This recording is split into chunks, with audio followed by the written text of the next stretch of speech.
Robert Redford made me interested.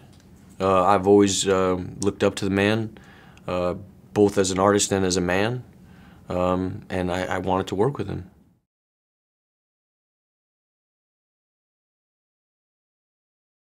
I knew quite a bit about the Weather Underground, because I come from hippie stock, and my parents were part of that rebellion. Different groups, but they were part of it. And it's a Cali thing, you know? It's a Cali thing. It's a very West Coast Pacific Ocean thing. I mean, most people in Los Angeles, you know, that documentary was a big deal. There was a Weather Underground documentary that floated around. If you're a cinephile, you knew about the documentary. But I knew about it before the documentary. You know, if you listen to Bob Dylan, you know about it. You know, Bob Dylan sang about it, you know.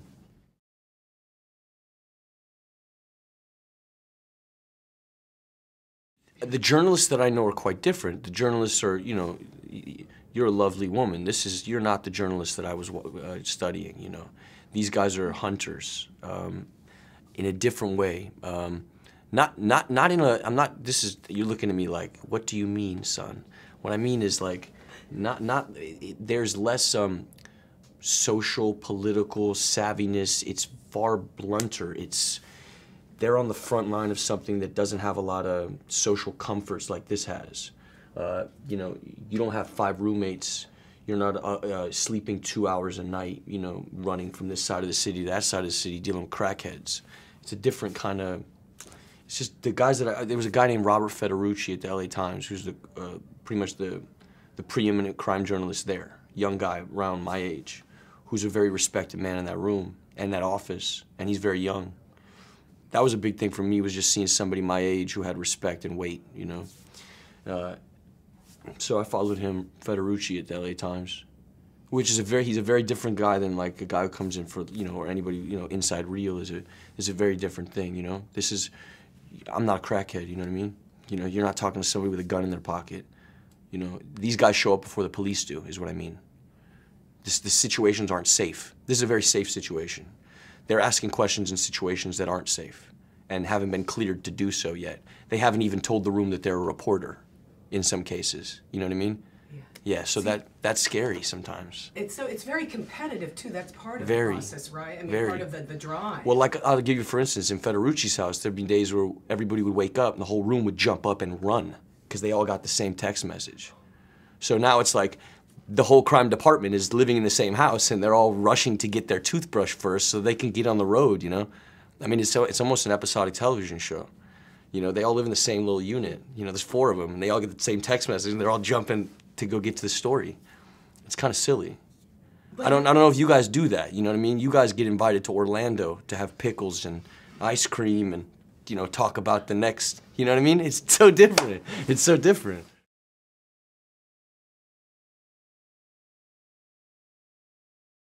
He's slumming it in like a very small-time paper in Albany, New York. There's not a lot of eyes on him, and he's the kind of guy that goes and looks himself up at night on the internet every night to see what's said about him and ba. He's an egotist, and so it's all ego-driven. It's really not even about the story. It's about, I want to win the Pulitzer Prize. And he stumbles across something that may take him there.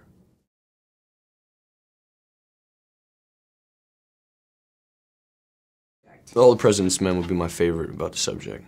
Hoffman is my favorite actor, and that's Redford and him really throwing it down. You can see it too. You can see there's no hesitation between the lines. It's beautiful what they did in terms of their play. They memorized the entire, I mean, he memorized Hoffman's dialogue. Hoffman memorized his dialogue, so there was no breaks. It was just the whole movie. That's beautiful.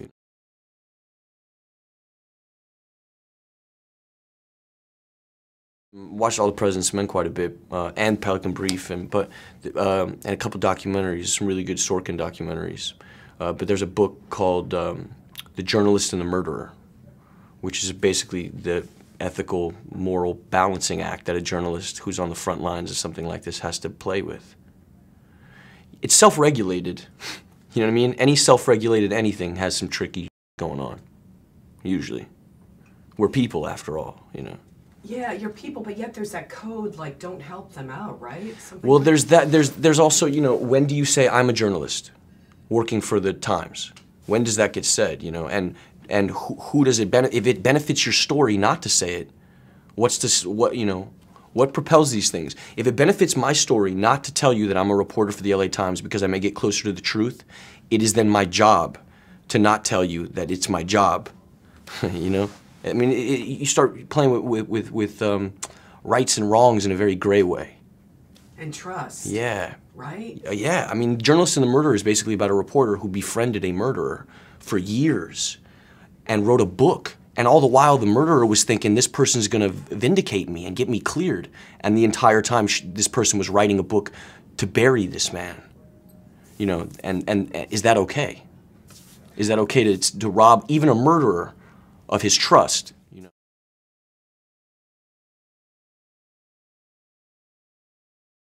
That's Ben's arc.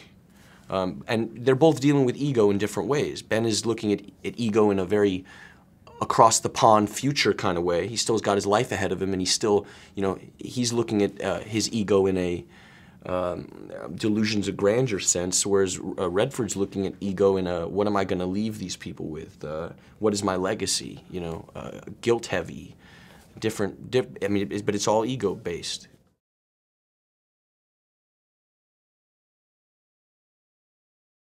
I don't make Transformers thinking I'm making an action movie, right? Like I don't, maybe Michael Bay thinks about it this way, but from my standpoint, there is no difference in terms of my prep or my commitment from this or Nymphomaniac or Transformers or any of it. The situation, circumstances are quite different. Here I'm talking to Redford, there I'm talking to a green ball on a pole, you know? But my commitment's no different.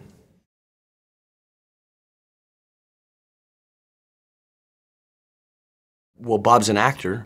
Bob is very willing to go there with you, and also very aware of what it takes for an actor to do what he does. So you have a more informed person on the other side. That's it. Yeah, he's very informed, and that makes it easier. He's a very easy director to work with.